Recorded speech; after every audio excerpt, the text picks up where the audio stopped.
Okay, so in the last lecture we saw Kant argue that the goodwill is the only thing that it can be good without limitation, unconditionally good. Well, so now we're on to the next step of Kant's argument. What is the goodwill? How do we define the goodwill? What makes the goodwill good? Different ways of, I think, getting at the same question or the same basic issue. And the point is, suppose that the goodwill is the only thing that is unconditionally good. That still tells us very little, right? And this is important to keep in mind because a lot of times when we do case studies in my classes, people will say, well, Kant would say do X because that shows a goodwill, and Kant's big on the goodwill, and not say any more, right? And a lot of times they're wrong about this. But even when they're right, it doesn't really explain it, right? Because Kant does say the goodwill is important, but there's a lot more going on in Kant. Kant defines the goodwill in a very specific way. And really, just saying that, the goodwill is what's important doesn't really tell us anything, right? You and I might agree on that and just have completely different ideas about what a goodwill is or what makes it good. So, saying, if we're trying to apply Kantian ethics, if we're trying to think it through and we say, well, do this because it shows a goodwill, especially on your assignments, writing that is like when you have a math problem writing, well, the answer is a number. Yes, that's right. You are not going to get any credit for it, or at least not much, because it doesn't tell us anything. What we need to know is what makes a goodwill good. What is the goodwill? How do we define it? Well, again, Kant considers some possible candidates and he eliminates them. We once again see Kant working with an argument by elimination. And so the candidates Kant considers, the big ones here, are consequences. Goodwill is good because what it brings about, what it accomplishes in Kant's language, and two, feelings or emotions, right? Kant talks about, well, maybe we want to define the goodwill in terms of sympathy. Kant thinks we can't do that. Emotions don't come into defining the goodwill. So let's talk about both of these. Why Kant rejects consequences as a way of defining the goodwill, and then feelings or emotions. So why can't we define the goodwill in terms of consequences? Look, the utilitarian will press that. They'll say, well, maybe we just take a different road to utilitarianism. If the goodwill is defined as the will that brings about good consequences, then you end up pretty close to what the utilitarian says. Kant's going to say, well, that can't be true. We cannot define the goodwill in terms of consequences, in terms of what it brings about or accomplishes. And he thinks there are two reasons for this. First, someone's actions might have good consequences even when that person has a will that is not good, or even a will that's rotten. Kant talks about a shopkeeper who is 100% honest with everyone he deals with, right? You will always get an honest deal from this guy, but not because he cares about his customers, not because he wants to do the right thing. He just thinks, well, in the long term, I'm going to make more money if I get a reputation for being honest. Having a reputation for being honest, I'll make more money. What's more, if I tried to cheat people, I might get caught, and that would be real bad, right? Kant would say, well, the consequences of this person's actions, people can deal with him honestly, are just great. But his will is not particularly good. Maybe it's not bad, maybe it is, I don't know, but it's not good.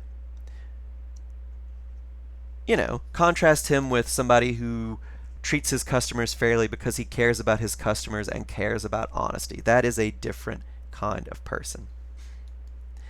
Their actions they might have the same consequences. Both people might be honest with their customers. One person has a good will, the other one does not. Or you might even think of someone who has a bad will, right? Think of a politician who wants to accomplish some end because it's really popular, right? I'll just use my example, Richard Nixon and the EPA, right? Richard Nixon did not care that rivers were catching fire, right? He did not care that there were bodies of water you could develop film in. This was all true in the 70s. He did not care that you sometimes couldn't see 20 feet in front of you in LA because of the smog. Nixon doesn't care. If by pouring oil into the river and setting it on fire, killing fish, Nixon could get reelected, Nixon would probably be for that, right? But the EPA, having some sort of environmental legislation, really popular in the 70s because rivers were catching fire. This really did happen. A river caught fire. The Cuyahoga River caught fire and burned for several days. The river itself didn't catch fire, but all the pollution on top of it did, right? Creating the EPA was great. The air cleaned up. Rivers no longer catch fire. Nixon's actions, which he just did for political advantage, had great consequences. I don't think Richard Nixon had a particularly good will. If you want to go with an understatement, right? You can have a bad will. You can be Richard Nixon, the guy who gave us Watergate. And sometimes, your bad will, given the right circumstances, might have good consequences.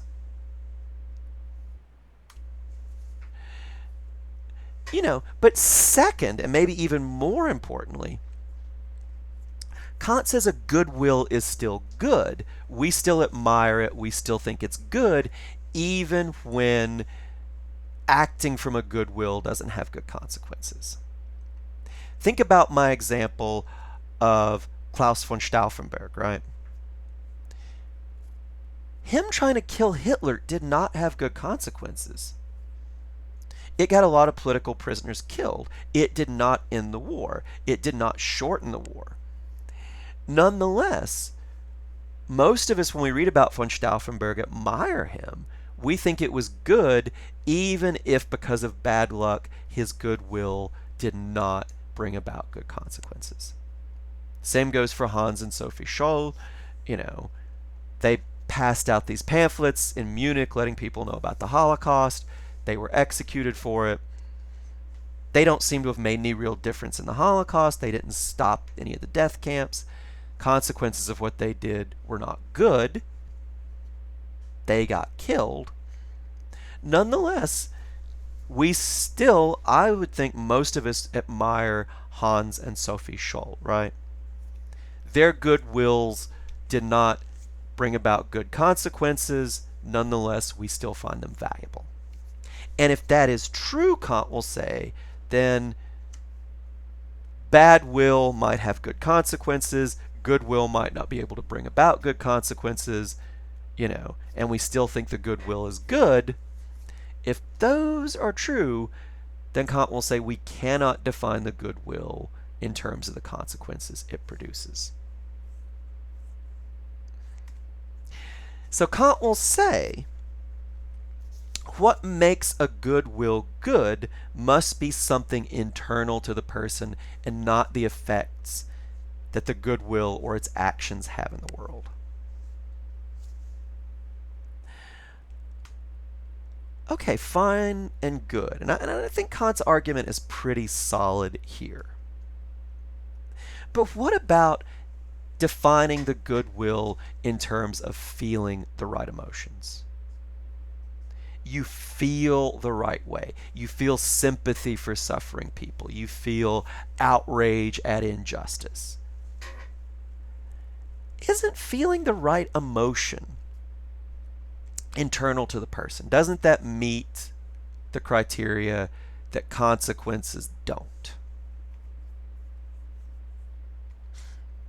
And one thing to keep in mind is that many ethical and religious traditions will, in fact, define the good will in terms of feeling the right thing, right? Christianity or Judaism will agree with Kant that the good will is hugely important, but they might not define it in the same way. Buddhism, too. Christianity and Judaism will say, love your neighbor as yourself, right? It's there in the Sermon on the Mount.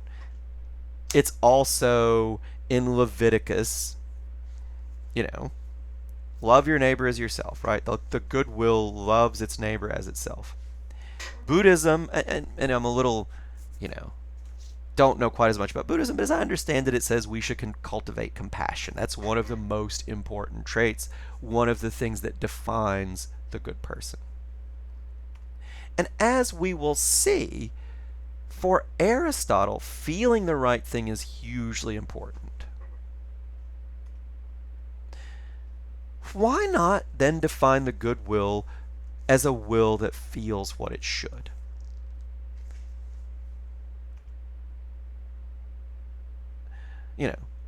So Christianity, Judaism, the good will loves its neighbor and acts from that love, right? We might define it in that way.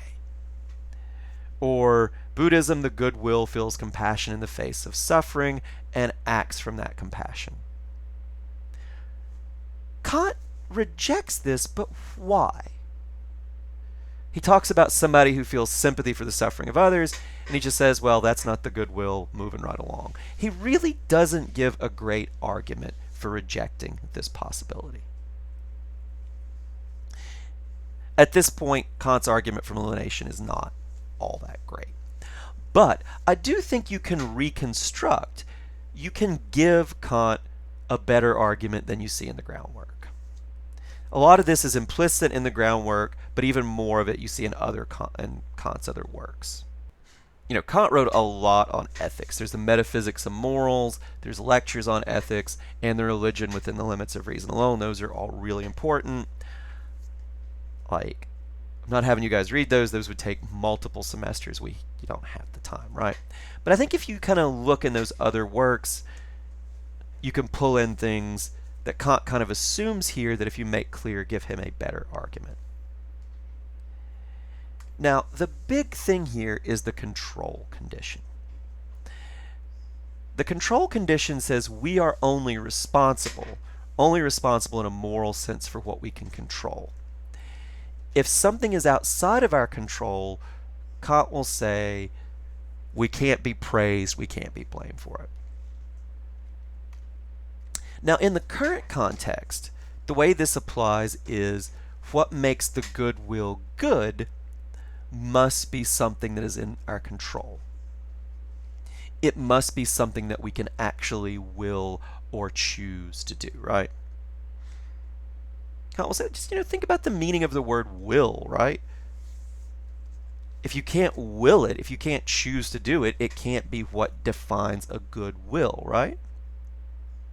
So whatever defines the good will must be something we can actually control, that we can actually will or choose to do or not to do.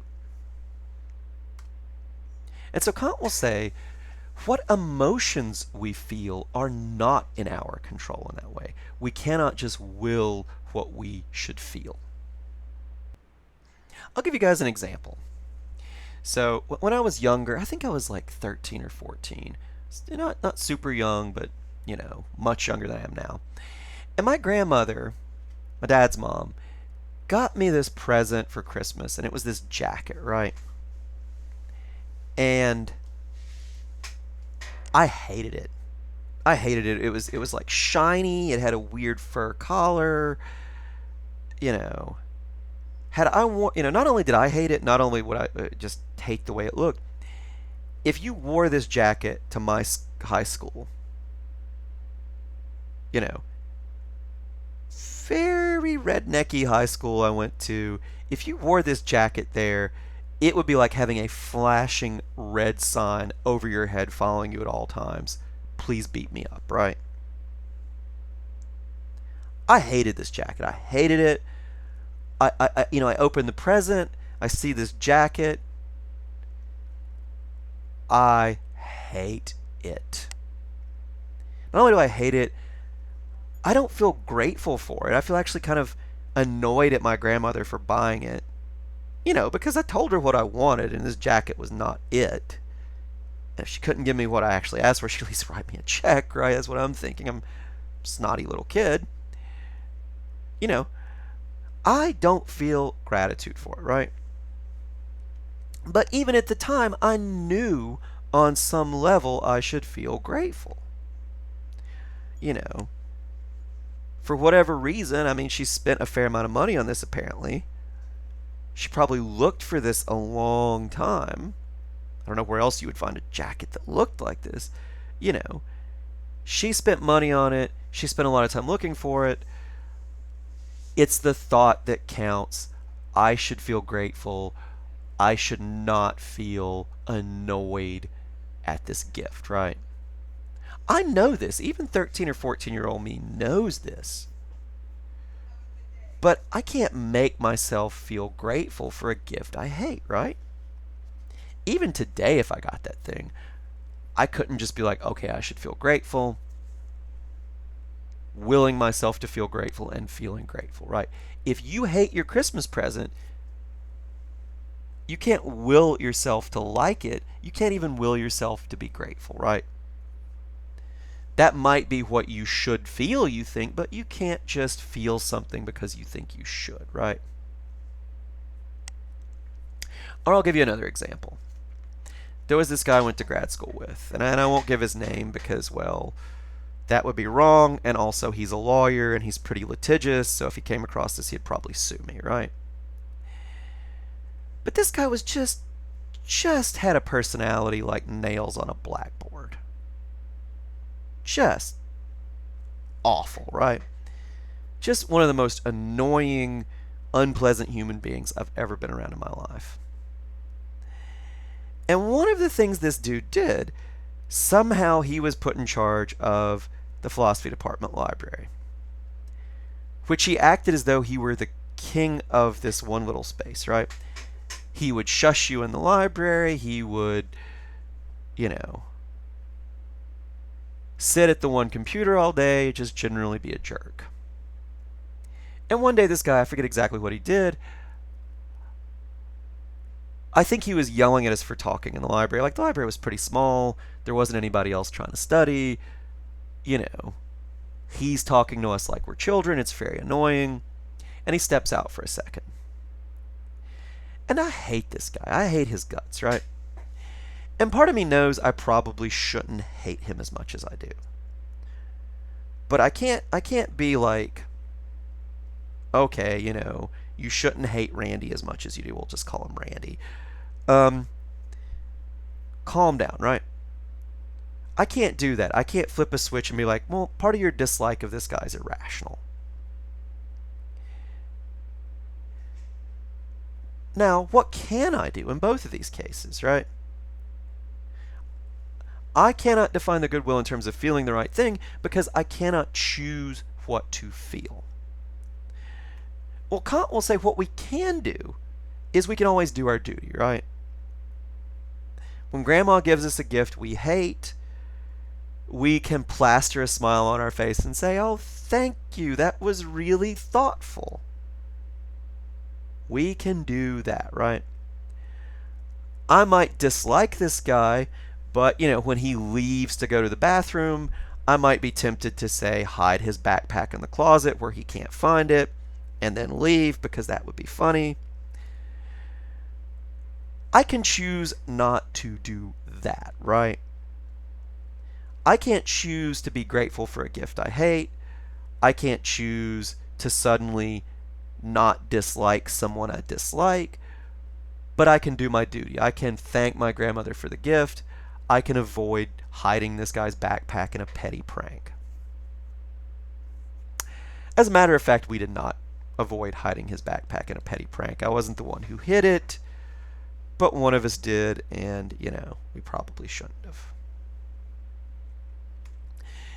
So Kant will say, You can do your duty. You have a duty to treat your grandmother well. You have a duty to respect the property of other people, even if you don't like them, right? You cannot choose what you feel, but you can choose to do your duty even when your feelings oppose doing your duty, right?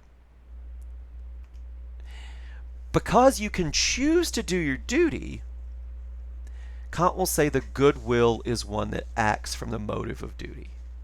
The goodwill does its duty, and it does its duty because it is a duty, right?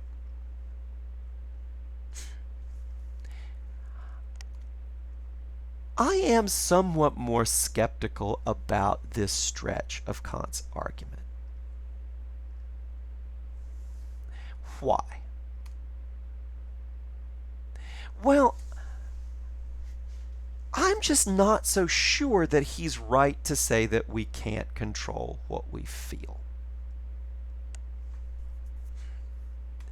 You know, look, I might be annoyed at my wife about something, but then I think, okay, she's had a really hard day, I think about her larger situation, she does something that seems maybe thoughtless, and I'm like, no, it's just, she's not trying to be thoughtless. It's just she didn't think of this because she has other stuff going on. I might be annoyed. I think about this. I think about the larger situation. I'm no longer annoyed, right? She does this a lot too, I'm sure. Like, this is just what marriage is. This is what dealing with another person closely is, right? We do have some direct control over our emotions. I just think we do, right? We can be annoyed at somebody. This happens a lot when we think about the larger context. We think about the intention of their actions, and we're not annoyed anymore, or not as annoyed. But I agree with Kant that our direct control over our emotions is very, very, very limited, right? For the most part, I certainly can't control my emotions in the way that I can control whether to lift my arm right now or pick up these staples on my desk in front of me as I'm recording this lecture. I can choose to do that. My arm moves, goes back and forth, it waves, I pick up the staples, right? I can't choose what to feel directly in that way. But, and this is a question that will be hugely important when we get to Aristotle, does something have to be under our direct control to be under our control? Let me give you guys an example. I used to run a lot. I used to be in pretty good shape. I'm not anymore. Right now, I could not, if you offered me $1 million or you held a gun on me, if you said, I'll give you $1 million if you run a 7-minute mile, or I'll shoot you if you don't run a 7-minute mile, or maybe I'll give you $1 million if you do and shoot you if you don't, I couldn't run a 7-minute mile. I just couldn't do it. That is not something I could choose to do. That's not something I could will. I'm just not in good enough shape for that to be possible. Does that mean, though, that I have no control whatsoever over whether I could run a 7-minute mile? Think about this, right? Because if you give me 2 or 3 months, I could probably do it. It's not under my direct control. I couldn't just choose to do it now. But is it maybe under a more indirect control? And if it's under my indirect control, well, think about this with emotions, right? We can't choose what we feel in the moment, but could maybe in the same way that I could train myself to run a mile faster, can we train ourselves to what to feel? And if we can do that, might our emotions not be under our indirect control? And if they're under our indirect control, well, does that maybe mean that it might be possible, or that we should at least consider them as a way to define the goodwill? Now look, we will leave all this behind for now. For now, I just want to talk about how Kant defines duty. But I want you to keep all this in mind in the future, especially when we get to virtue ethics with Aristotle. Because I think that Aristotle will or would agree with Kant about this stuff with the goodwill, but when it comes to emotions, Aristotle is willing to give them a lot larger role. And this stuff about indirect control will be a lot of how Aristotle would respond to the sort of argument Kant makes.